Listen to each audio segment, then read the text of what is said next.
Hello students, welcome to YouTube channel Cosmos Academy. तो आज हम आपके लिए लेकर आए हैं फिजिक्स स्टैंडर्ड 12 रोटेशनल डायनामिक्स के न्यूमेरिकल्स। इसके थ्योरी लेक्चर्स और फॉर्मूलास ऑलरेडी यूट्यूब पे अपलोडेड है, तो उसे देखिए और आ जाइए हमारे साथ न्यूमेरिकल्स करने के लिए। प्लस इसके अंदर आपको जो भी न्यूमेरिकल्स मिलेंगे वो आपको हेल्प करेंगे आपके न्यूमेरिकल्स में जो प्रॉब्लम आपको आती है उसको इजी बनाने में, प्लस और बोर्ड एग्जाम में आपके लिए बहुत हेल्पफुल होने वाले हैं। तो शुरू करते हैं आज के न्यूमेरिकल्स क्वेश्चन नंबर 1 से। ओके, तो स्टार्ट करें हमारे फर्स्ट क्वेश्चन से। अब क्वेश्चन ध्यान से देखो, न्यूमेरिकल्स करने की ट्रिक्स क्या होती है। सबसे पहले जो भी क्वेश्चन दिया रहेगा उसको ध्यान से पढ़िए, उससे गिवन निकालिए। गिवन निकालने के बाद में आपको जो फाइंड आउट करना है उसके फॉर्मुलास लिखिए साइड में कहीं पर, और ये देखिए आपको गिवन में सारा कंटेंट जो आपके फॉर्मुला में चाहिए वो है या नहीं।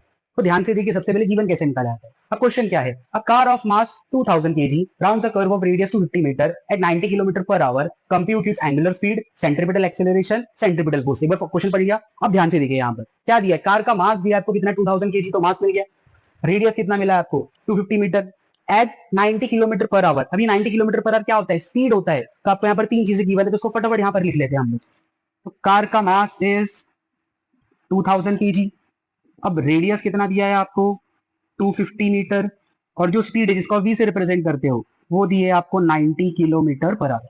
अब एक बात ध्यान देना है, जो स्पीड होती है वो हमेशा मीटर पर सेकंड में होनी चाहिए। तो अगर आपको किलोमीटर पर आवर से मीटर पर सेकंड में जाना है तो आप इसके अंदर 5/18 मल्टीप्लाई करो। तो 19 इंटू 5/18 मल्टीप्लाई करेंगे, 18 वन जा 18 फाइव जा, और 5 फाइव जा हो जाएगा 25 मीटर पर सेकेंड। ये मिल गया आपको v। अब आते सबसे फर्स्ट क्या ढूंढना है आपको, सबसे पहले एंगुलर स्पीड। अब याद करते हैं एंगुलर स्पीड का फॉर्मूला क्या होता है, omega is equal to v by are. अब देखो v है आपके पास, r है, अब इसको सॉल्व कर लेंगे। v की वैल्यू कितनी है आपकी 25, और r कितना है आपका 250। अब ध्यान से इसको सॉल्व करो। देखो न्यूमेरिकल्स में क्या है, फॉर्मूला आपके लगाया, कैलकुलेशन करना है। 25 वन जा 25 टेन जा, 1/10 कितना होता है 0.1, और यूनिट क्या होता है इसका, रेडियन पर सेकेंड। मिल गया आपका answer.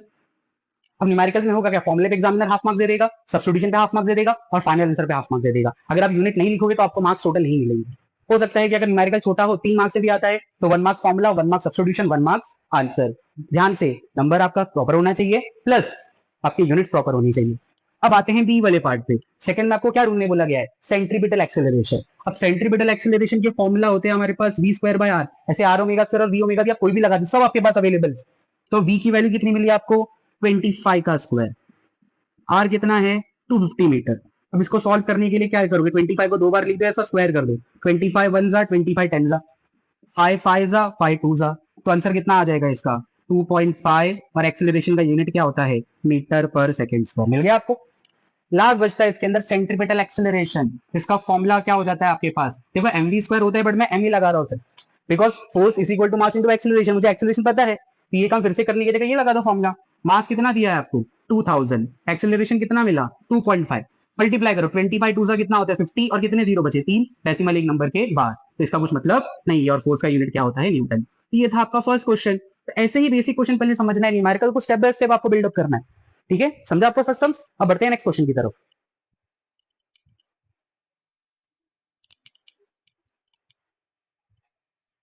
So next question number 2. A flat curve on highway has a radius of curvature 400 meter. A car rounds the curve at a speed of 32 meter per second. What is the minimum value of coefficient of friction that will prevent car from sliding? तो फटाफट d1 निकालिए इसके अंदर। अब ध्यान से दिख रहा है आपको, रेडियस कितना दिया है आपको 400 मीटर, उसके बाद में आपको स्पीड कितनी दी है 32 मीटर पर सेकंड, और क्या ढूंढना है आपको, minimum value of coefficient of friction. सबसे पहले गिवन लिख देते हैं।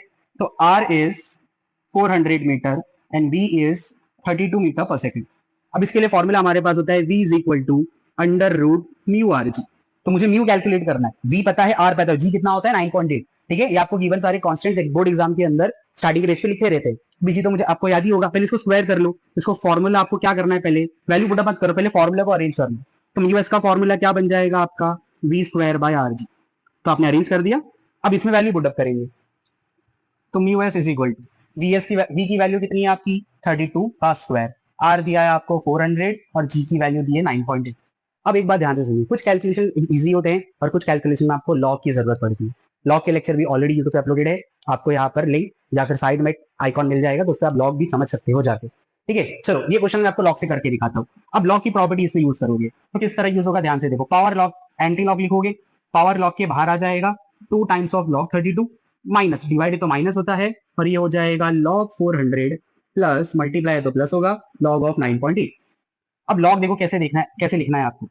2 लिखा। अब सबसे पहले कितना डिजिट नंबर है, 2 डिजिट नंबर है, तो इसको 1 से माइनस करोगे तो आप 1 पॉइंट लिखोगे। सिमिलरली यहाँ पर ध्यान से देखो, पहले मैं डिजिट्स कैलकुलेट कर रहा हूँ, कितना डिजिट नंबर है, 3 डिजिट नंबर है, तो 3 माइनस 1 कितना हो जाएगा 2। ये कितना डिजिट नंबर है, 1 डिजिट नंबर है, तो इसको क्या लिखोगे आप 0। अब यहाँ पर इसका लॉग देखेंगे हम लोग, तो सबसे पहले देखो 32 है, तो 32 के आगे कोई नंबर नहीं, तो 32 का 0 देखेंगे, तो 32 का 0 इज 5051।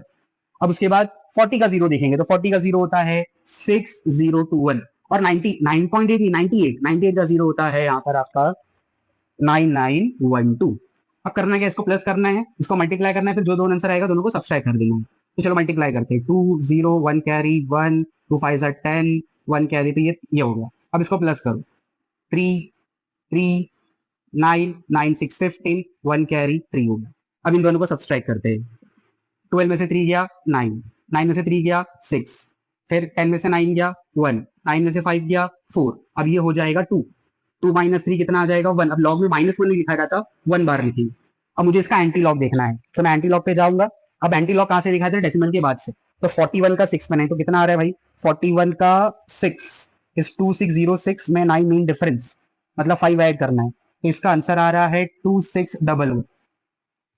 ठीक है, अब जो भी एंटी लॉग का आंसर है हम इसको 1 डिजिट में लिखेंगे, 2.611 इनटू, और जो पावर इसको एज इट इज कॉपी कर दोगे। अब डेसिमल क्या करोगे, लेफ्ट साइड इसको शिफ्ट कर दोगे।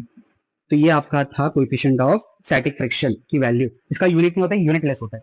ठीक है, तो आगे के सम लोग लॉग से आपको नहीं बताऊंगा, बट आपको मैंने बताया लॉग कैसे करते हैं। एक चीज और, लॉग कैलकुलेशन आप करके नहीं दिखाओगे एग्जाम में तो भी चलेगा। एग्जामिनर मार्क्स आपको फॉर्मुलाज पे देता है, सब्स्टिट्यूशन पे देता है और आंसर पे देता है। ये लॉग कैलकुलेशन आप रफ में भी कर सकते हो, उसको आपको नीट एंड क्लीन दिखाने की इतनी जरूरत नहीं है। ओके, सो बढ़ते हैं नेक्स्ट क्वेश्चन की तरफ। That is a coin is keeped at a distance of 10 centimetre from the centre of turntable of radius 1 metre just begins to slip when the turntable rotate at speed of 90 RPM. Calculate the coefficient of static friction between coin and turntable.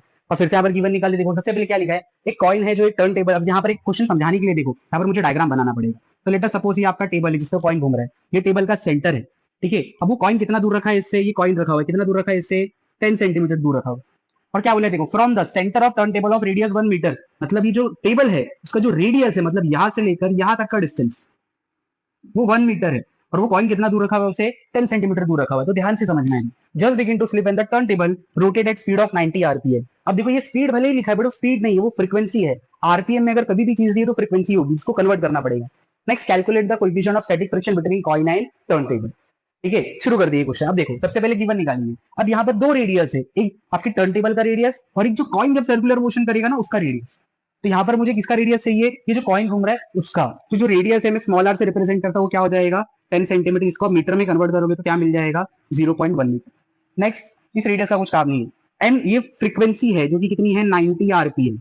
अब एक बात, हमेशा circular motion वाले topic के अंदर हमेशा speed RPM नहीं दी रही है, फ्रीक्वेंसी, उसको आपको कन्वर्ट करना पड़ेगा आरपीएस में। तो करना क्या है आपको, इसको 60 से डिवाइड कर लेना। तो इसको सॉल्व करोगे तो आपको आंसर कितना आ जाएगा 1.5 हर्ट्ज, या आरपीएस इसको बोलते हैं रेवोल्यूशन पर सेकंड, और आरपीएम का मतलब होता है रेवोल्यूशन और रोटेशन पर मिनट। ठीक है, अब आते हैं इसके फॉर्मूले पे। अब यहाँ पर हमारे पास फॉर्मूला है omega is equal to square root of mu ji by r. ठीक है, अब यहाँ पर फ्री बॉडी लगाकर इसका फॉर्मूला बना सकते हो, तो म्यू जी बाय आर। अब इसको मुझे क्या करना है, देखो यहाँ पर मुझे क्या कैलकुलेट करना है, म्यू, तो मुझे ओमेगा पता होना चाहिए, आर पता होना चाहिए, जी आर और जी पता है बट ओमेगा नहीं पता है। अब ओमेगा के लिए हमारे पास फॉर्मूला होता है 2πn। अब इस फॉर्मूले को हम लोग क्या करेंगे, अरेंज करेंगे। सबसे पहले दोनों साइड स्क्वायर कर दो, तो स्क्वायर करने पर क्या बन जाएगा 4π² म्यू जी बाय आर। अब म्यू को अलग कर लो तो it will become 4π² R upon G. अब सारी वैल्यू पुट अप करो। 4 पाई की वैल्यू कितनी होती है 3.142, 3.14 नहीं, जब तक दिया नहीं है तब तक ये कांस्टेंट आपको स्टार्टिंग के पेज पे दिए रहेंगे। एन कितना दिया है आपको 1.5 का स्क्वायर, रेडियस दिया है 0.1 और ग्रेविटी दिया है आपको 9.8।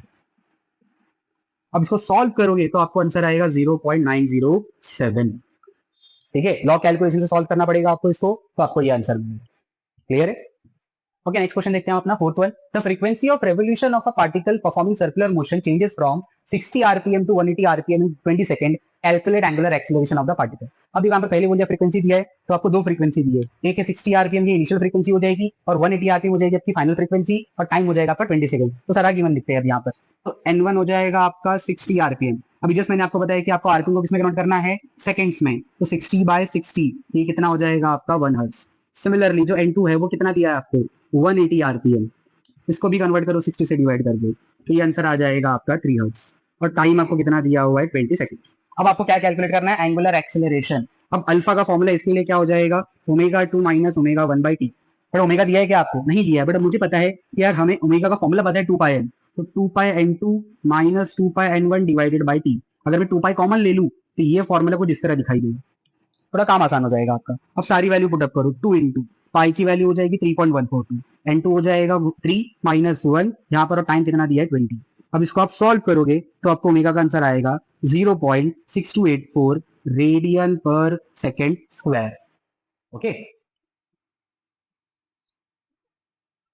नेक्स्ट थिंग, अगर आपको कोई भी न्यूमेरिकल्स के कैलकुलेशन समझ में नहीं आ रहे तो आप कमेंट सेक्शन में बताइए, आपको उस न्यूमेरिकल्स के जो सोल्यूशन है, लॉ कैलकुलेशन के सोल्यूशन, वो आपको मैं यूट्यूब पे अपलोड कर दूंगा आपके लिए। ओके ओके, तो बढ़ते हैं नेक्स्ट क्वेश्चन की तरफ, that is question number 5। A stone of mass 1 kg is whirled in a horizontal circle attached at the end of 1 meter long string. If the string makes an angle of 30 degree with vertical, calculate period and centripetal force. अब देखो question एक बार पढ़ने के बाद आपको ये समझ में आना चाहिए क्वेश्चन किस टॉपिक से बिलोंग कर रहा है, तब आप फॉर्मूला एक्जैक्टली लगा सकते हो।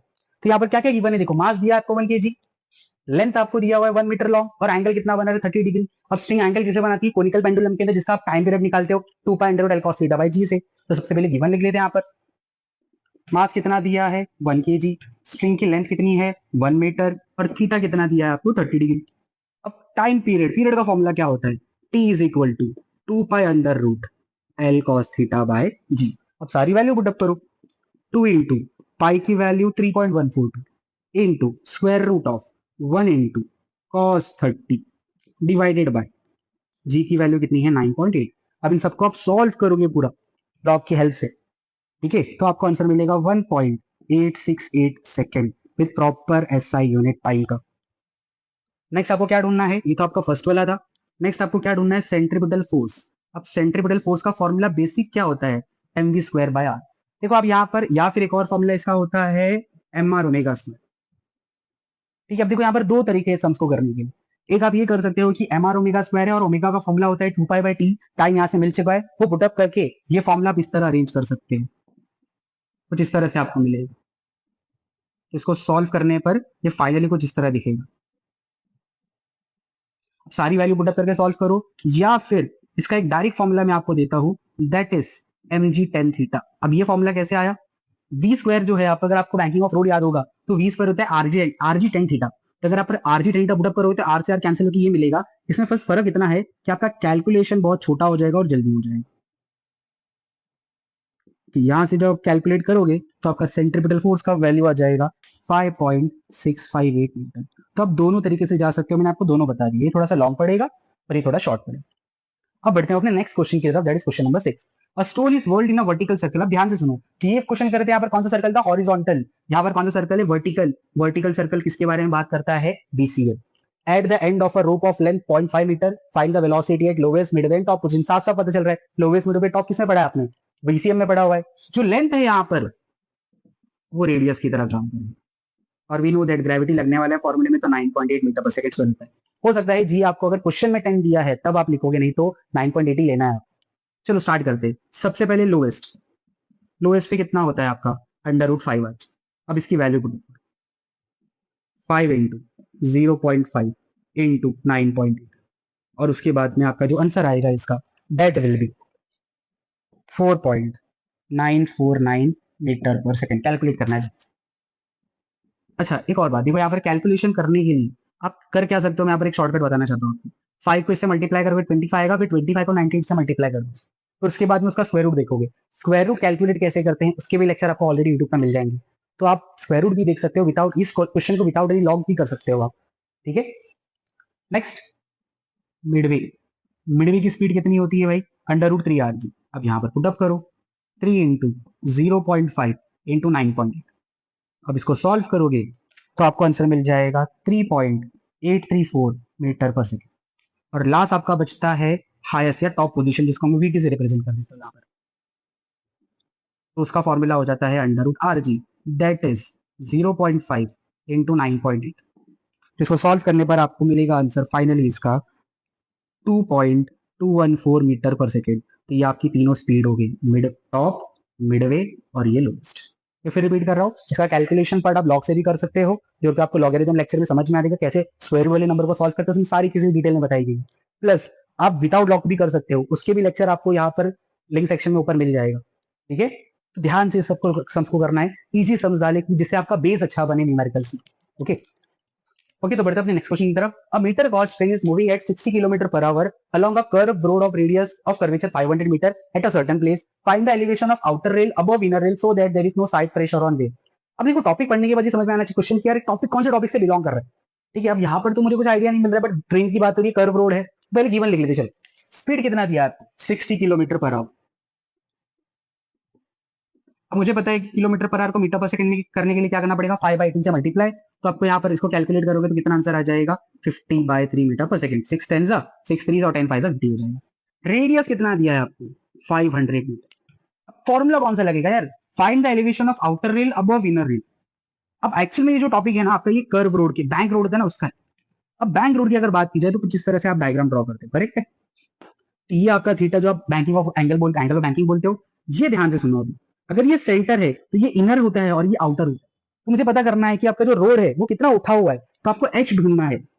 अब अगर मैं इसको एल अज्यूम करता हूँ, जो ट्रैक की लेंथ है वो, अब यहाँ पर एक चीज ध्यान से नोटिस करो, क्या लिखा है, अ मीटर गॉज। गॉज मतलब विड्थ, तो जो विड्थ है ट्रेन की, जो ट्रैक की भी विड्थ रहेगी वो अ मीटर, मतलब लेंथ कितना है, 1 मीटर। तो अगर यहाँ पर मैं साइन थीटा अप्लाई करूं तो मुझे एक रिलेशन मिलेगा दोनों के बीच में, बिकॉज ये आपका हाइपो और ये आपका अपोजिट, तो कौन रिलेट कर रहा है, साइन थीटा। तो एच का फॉर्मूला हो जाएगा आपका एल साइन थीटा। तो एच निकालना है यहाँ पर जो एलिवेशन बोलेगा। इसमें दो काम हो जाएगा। अब इस फॉर्मूले, इस क्वेश्चन की हेल्प से एंगल ऑफ बैंकिंग भी निकालना सीखोगे, बिकॉज देखो यहाँ पर एच आपको ढूंढना है तो एल पता होना चाहिए, क्योंकि पता है आपको थीटा ढूंढना है। थीटा क्या है आपका, banking of angle, angle of banking. चलो, अब यहाँ पर बैंकिंग एंगल का फॉर्मूला होता है tan theta is equal to b²/r। अब सारी वैल्यू पुट अप करेंगे। v की वैल्यू कितनी हो जाएगी, 50/3 का स्क्वायर, रेडियस दिया है 500 और g की वैल्यू 9.8। अब इसको आप पूरा सॉल्व करोगे तो आपको tan थीटा का आंसर मिलेगा 0.0567। उसके बाद में आप इसे थीटा कैलकुलेट करोगे, theta is equal to tan inverse 0.0567। अब थीटा आ जाएगा आपका, final answer will be 3 degree 15 minutes. अब ये कुछ नया आ गया है यहाँ पर, ये tan इनवर्स कैसे निकाला जाए, तो डोंट वरी, जैसे आपको मैंने बताया स्क्वायर रूट का अपलोडेड है, उसी तरह tan इनवर्स कैसे निकालना है, साइन इनवर्स कैसे निकालना है, उसके भी आपको लेक्चर्स मिल जाएंगे। तो आप लेक्चर्स देखिए और उसको कैलकुलेट करने के लिए वहां से सीख जाइए। चलो नेक्स्ट, अब क्या बचा आपका, ये ढूंढना है आपको। तो एच का फॉर्मूला क्या है भाई, एल साइन थीटा। एल की वैल्यू कितनी है 1, और यहाँ पर क्या ढूंढना है मुझे, साइन 3 डिग्री 15 मिनट्स, जो कि हमें ढूंढने पर मिलेगा यहाँ पर आंसर 0.056 मीटर। ये था आपका एलिवेशन। यहाँ पर आपने दो काम सीखा, देखो इस क्वेश्चन के अंदर, बैंकिंग, एंगल ऑफ बैंकिंग निकालना सीखा और आपने एलिवेशन निकालना सीखा। तो एग्जाम में इस क्वेश्चन, इस टॉपिक के ऊपर भी क्वेश्चन अच्छे खासे आते हैं। क्लियर है। तो ये जो आज आज हमने कुछ 7 न्यूमेरिकल्स की, ये मोस्टली सर्कुलर मोशन वाले पार्ट पे थे। ठीक है, तो नेक्स्ट टाइम कुछ और न्यूमेरिकल के साथ मिलेंगे। तब तक के लिए जितने भी न्यूमेरिकल उसका प्रैक्टिस करिए।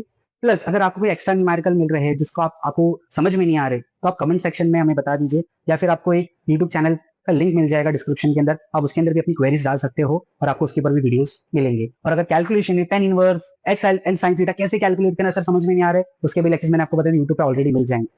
सो मिलेंगे कुछ नेक्स्ट टाइम कुछ और न्यूमेरिकल के साथ में, तब तक के लिए प्रैक्टिस करिए। थैंक यू सो मच है, बाय।